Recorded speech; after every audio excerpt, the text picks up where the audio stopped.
Mark Reed says resorting to violence to solve your problems does not make you strong. It makes you weak. Yes. Well, I think they're referring maybe to the back scratching stick that you were talking about hitting people with.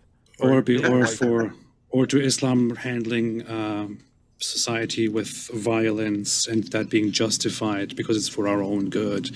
But yeah.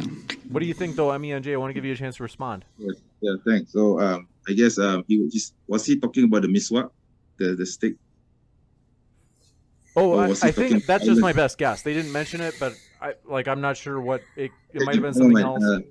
All right, James, never mind. I'll just cover it on the basis of whether he's talking about the miswak and also talking about the concept of violence in Islam. Yes, I'll answer both, right? So regarding the miswak, okay, which Idemir here is afraid of, okay, the little stick that I was shaking just now. So the miswak is only to be used during the last of circumstances. So there's, like I said, there are 3 steps towards doing that. So first of all, and also the reason is because, let's say, the wife is rude to the husband or being, basically what we call nushuz, okay, or disobedient to the husband. So the first step is to, first of all, admonish her. Then the second step is to separate your bed from her.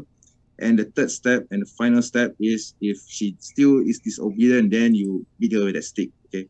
The point is to humiliate her and to make her realize that it is wrong for her to be disobedient to the husband. It's really that simple. It's nothing to do whatsoever with violence, like what you see in American societies where, or in the Western world where, people have been beaten black and blue, okay, due to Western secular liberalism, right?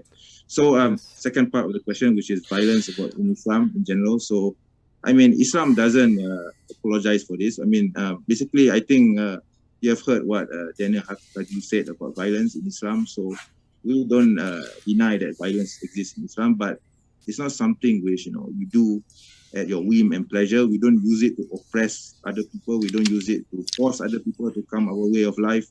We don't use it to, demean or humiliate people. We only use it if there are extreme circumstances as a very last resort. Okay. Like for example, let's say if a country is being attacked, for example, I mean, are you just going to, turn your right cheek and let your face be slapped? No. Of course, we're going to go to war. So it's that simple. Okay. Two points to very quickly object. The Western world is actually statistically seen significantly by a huge gap more peaceful and has much less violence than the Islamic world, which is publicly available statistics known by everybody. And the other part is, yes, Islam does establish a system in which people, especially men, are turned into mentally weak guys in the name of establishing authority. I mean, Jay, I'll give you a really short last word, then we got to go to the next one.